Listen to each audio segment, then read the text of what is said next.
High court के पूजा संबंधी आदेश के बाद मुख्यमंत्री डॉक्टर मोहन यादव पहली बार धार पहुंचे, जहां उन्होंने मां वाग्देवी की पूजा अर्चना की। और इस दौरान मुख्यमंत्री ने एक बड़ा ऐलान करते हुए कहा कि धार में सरस्वती लोक और भोज शोध संस्थान की स्थापना की जाएगी। देखिए खास रिपोर्ट।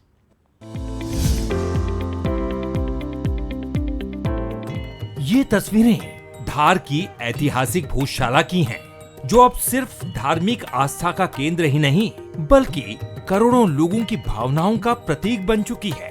करीब 750 सालों के बाद हिंदुओं को भोजशाला में पूजा का अधिकार मिला है। हाईकोर्ट के आदेश के बाद मुख्यमंत्री डॉक्टर मोहन यादव पहली बार धार पहुंचे और भोजशाला में मां वाग्देवी की विधि विधान से पूजा अर्चना की।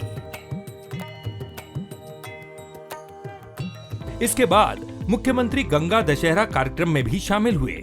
सीएम ने कहा कि 750 साल के लंबे संघर्ष के बाद ये सौभाग्य प्राप्त हुआ है। उन्होंने भरोसा दिलाया कि भोजशाला के विकास में सरकार कोई कमी नहीं छोड़ेगी। उन्होंने धार में सरस्वती लोक और भोज शोध संस्थान बनाए जाने की घोषणा भी की। तो मां वाग्देवी की कृपा से हमने उनके दर्शन करके धार को और आगे बढ़ाने का संकल्प लिया है। जो पुरातत्व अनुमति देगा उसमें जितना बन पड़ेगा वो भी करेंगे, लेकिन धार के आसपास की जो जमीन है, जितने विकास के काम है वो सब करेंगे। यहाँ माता सरस्वती का लोक बनाने की घोषणा करते धार के अंदर जितने पैसे लगे पैसे की कोई कमी नहीं आएगी। वो सब होगा जो आपने चाहा।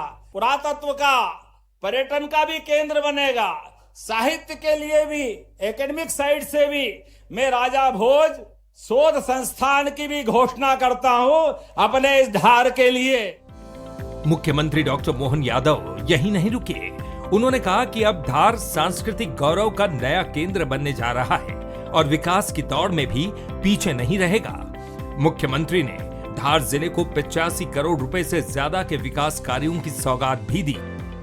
जब राजा भोज की इस नगरी में भोजशाला का निर्णय हुआ, मैं अपने शासनकाल के माध्यम से धार के अंदर धार की भोजशाला का भी निर्णय हुआ और सहजता के साथ पूरे धार वालों को बधाई देता हूं। जोरदार ताली बजाए।